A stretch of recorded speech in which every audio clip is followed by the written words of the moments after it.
Olá pessoal, eu sou a professora Cláudia Resler, estou aqui hoje a convite do Projeto Vínculo para conversar com vocês sobre iniciação científica.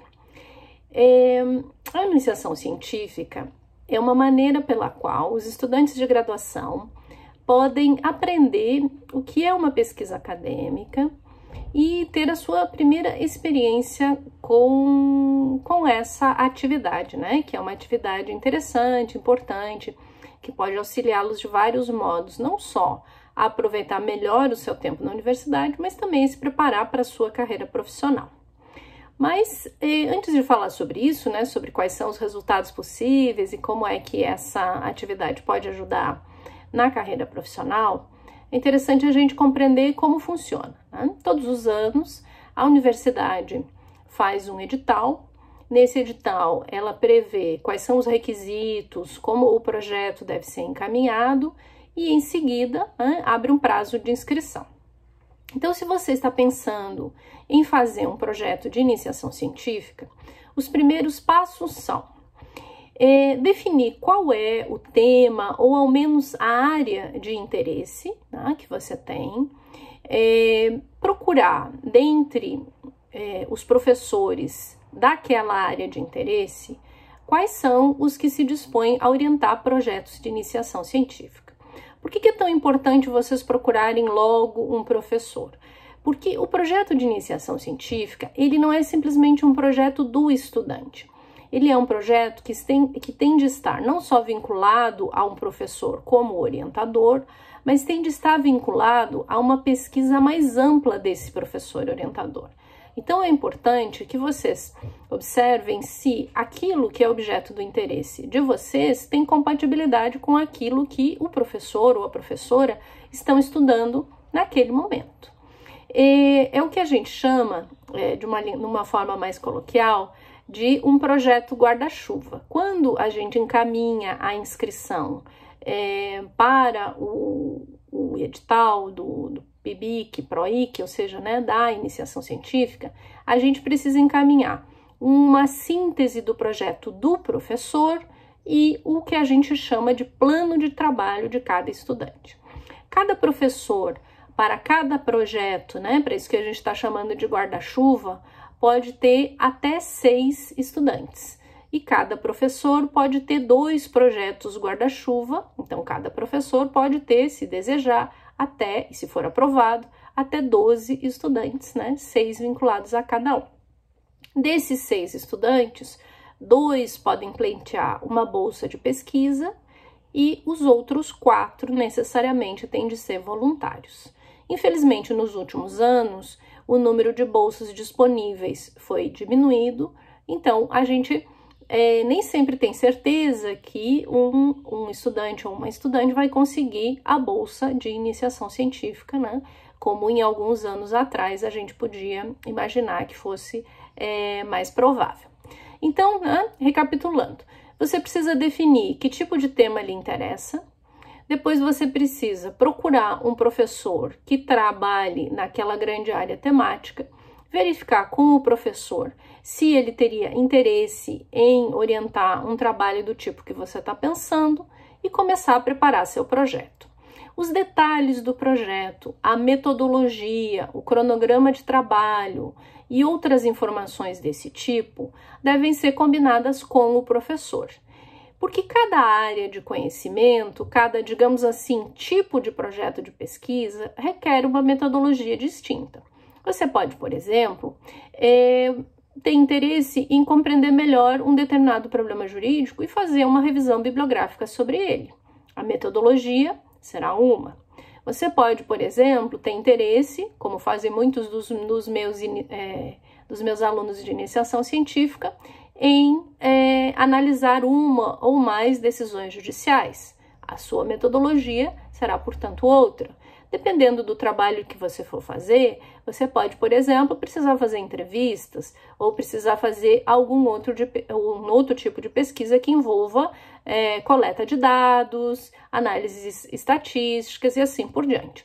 Então, não é possível definir de antemão qual é o método adequado para você sem saber qual é a sua temática e como o professor que você escolheu e que vai escolher você gostaria de encaminhar esse projeto, né? O que ele lhe aconselha a fazer.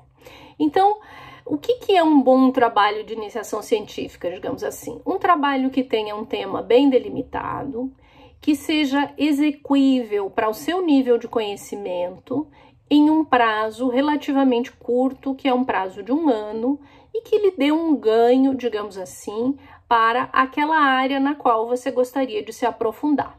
Para que depois você possa vir a fazer outro projeto de iniciação científica, para que você possa eventualmente fazer o seu trabalho de conclusão de curso, né? Ou para que você possa se preparar para o mercado de trabalho, na advocacia ou em algum tipo de concurso que você deseja fazer, conhecendo aquela temática específica de uma maneira mais aprofundada, né?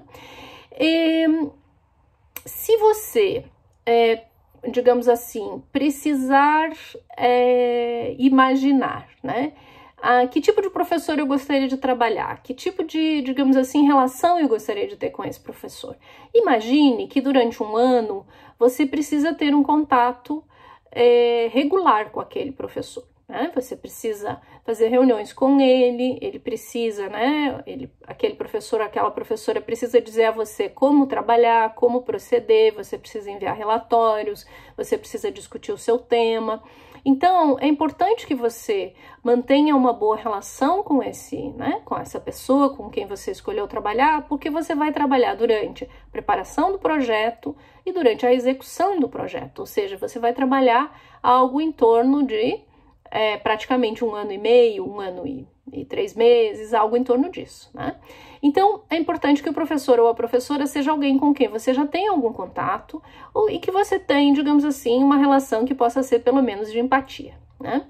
O que é importante para que você mantenha uma boa relação com essa pessoa, né? Que vai ser seu orientador, a sua orientadora.